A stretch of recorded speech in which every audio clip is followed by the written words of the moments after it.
Trucks eventually got banned in 2015. Wow. So the son of the owner of Prestige, his name is Nauman Hussein, he got arrested and charged with criminally negligent homicide, which is a Class E felony. Why? Because his dad went out of the country? No, because he was operating it Oh, okay. for his dad. Gotcha. He pled not guilty and posted a $150,000 bond and was released. If he ends up getting convicted of one manslaughter charge, he was going to face 15 months to 4 years. If he got charged for all 20 deaths, that was going to be 26 to 80 years. Damn. When he got arrested, he had several suitcases and personal belongings in his car, along with his passport. Yep, he was going to dip. But he said that he was moving because of death threats from this whole incident. And that's all he was going to take with him? Yes. Inside of his car was also the shredded out-of-service sticker that was stuck on the windshield of the Excursion that he had scraped off because originally it had failed inspection. Right. So he scraped it off before they went on this? And then said, take this vehicle out. Oh, wow. On this trip. He got indicted on all 20 counts. And apparently there is video footage from Mavis. Mavis is the company that was apparently doing these brake repairs and stuff. Mm-hmm. A manager at Mavis is telling another employee that they just need to temporarily repair the Excursion because Hussein was fixing to sell it. So they didn't even do proper repairs on it. I think that happens a lot, though. I think people are like, hey, I'm going to get rid of this car, slap a Band-Aid on it so it doesn't make that noise or doesn't leak or whatever. That sucks. Yeah, you haven't heard of that? Well, I mean, I guess so. I just wondered how often that really happened. I think it happens more often than you think. Okay. So the trial ends up getting delayed because of COVID, and eventually he takes a plea deal and pled guilty to the homicide counts. He gets 5 years of probation and 1,000 hours of community service. What? Yeah, but he'll be formally sentenced after an interim probation of 2 years. What? That's it. No jail time. And his dad, they can't hold him accountable? Nope. Extradite him? No, but because Newman was operating the company at the time. Wow, that is not fair. No. That poor family. Mm-hmm. I mean, multiple families. Yeah, and you got multiple families that lost, like, their daughter and their husband, and then now they got to take care of their kids. Grandparents had to retire to help take care of these kids. There was one of the fathers of the victims. He suffered a series of strokes and doesn't even remember having kids now. Oh, that's heartbreaking. Yeah. It's a pretty tragic story. Wow. Okay, my story is definitely not as dark as yours and as tragic. Okay, good. As yours. This could be an urban legend. Okay. Because there's no real credible source besides journalists who have like an eyewitness account. Uh-huh. So I think that's a credible source. Just rock with me on this. What are your sources? Well, Wikipedia, newlegendmuseum.com, stophavingaboringlife.com, Ranker, and Daily Record News. But I think basically the government wants to cover it up so we don't have any sources. Gotcha. Okay. My topic is Mel Waters and his bottomless pit, or Mel's hole. Oh. I know, and that's the problem here. We've got to keep it really classy because I say a lot of things. I say a lot of things about Mel's hole, and I kept thinking Chance is he's gonna have comments. So keep it together, Johnson. Okay.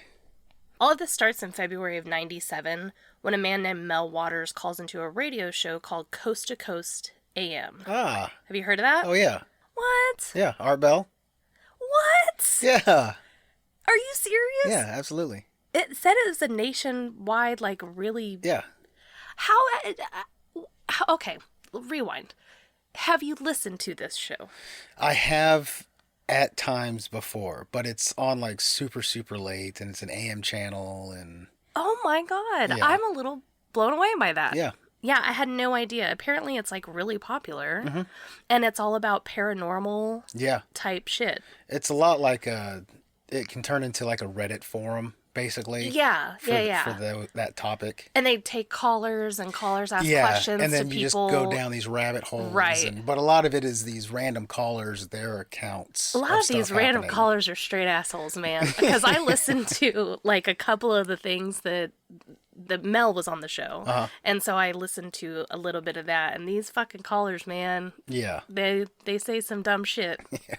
Also, does that have any, like, Space Ghost Coast to Coast? Does that have any correlation? No. Oh, no. Well, I thought I was onto something there. Well, I guess because Space Ghost Coast to Coast was like, it was like a news show.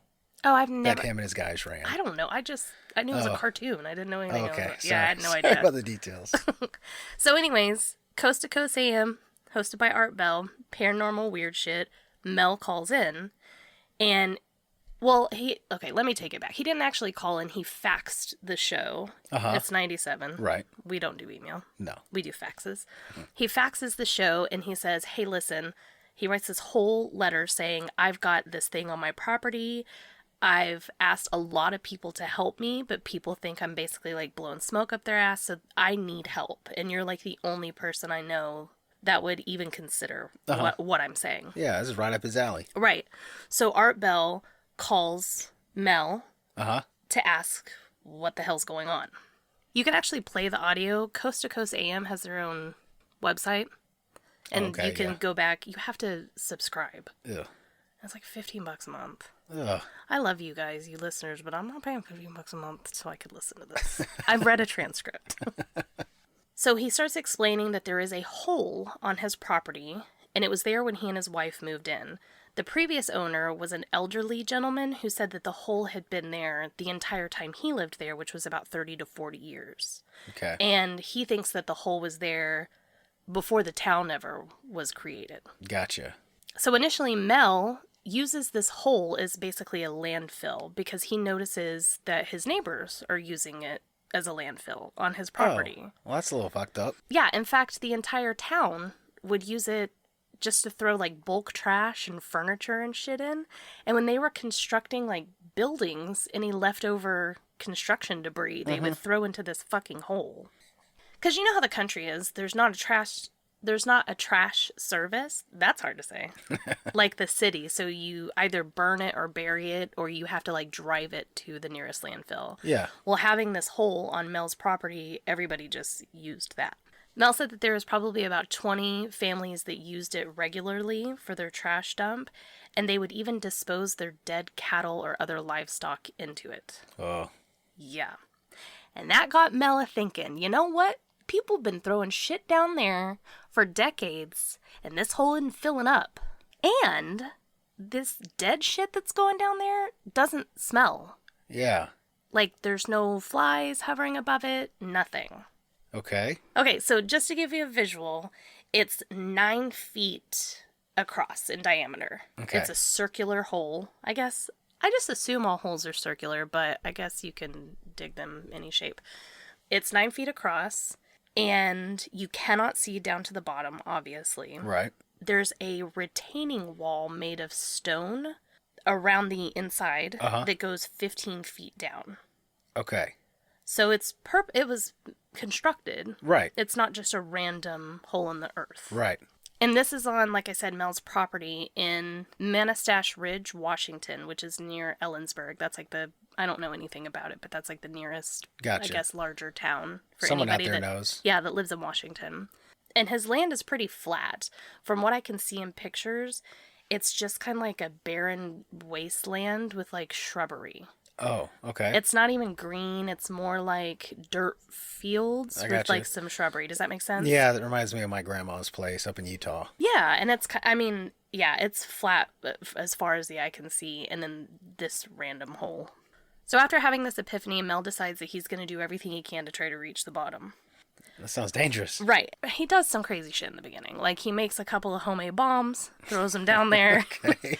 But when they go off, he can tell it's not at the bottom. It's still falling. Some of them fall, and he can't even hear them go off. He can't hear them reach anything. Mm-hmm. And he used to be a shark fisherman. Oh. I know, I thought that was so random. But because of that, he still has a bunch of old, gigantic reels. Because, like, if you're fishing for shark, you need a big-ass reel. Yeah, you need a lot of line. Exactly. So he constructs this rig that hangs in the center of the hole, above it. So he can drop line straight down. Gotcha. So he takes this, like, heavy-duty fishing line, and puts a 1-pound triangular weight on it and just starts reeling it down. Okay. He starts with a spool of 5,000 yards, which is 1,500 feet, 4.5 kilometers, almost 3 miles of fishing line. Oh, wow. He goes all the way through it, still doesn't feel like he hit the bottom. Really? Mm-hmm. Well, at first, whenever he hit about 1,500 yards, he thought he hit water for some reason. I don't know. He didn't explain. I don't know how he would know that.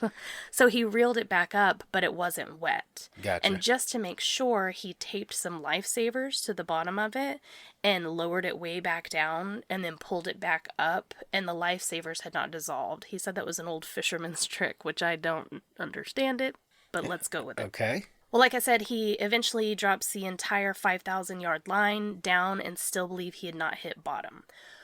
Which is interesting to me because how do you not... I mean, what if the weight hit the bottom and you're just like spooling?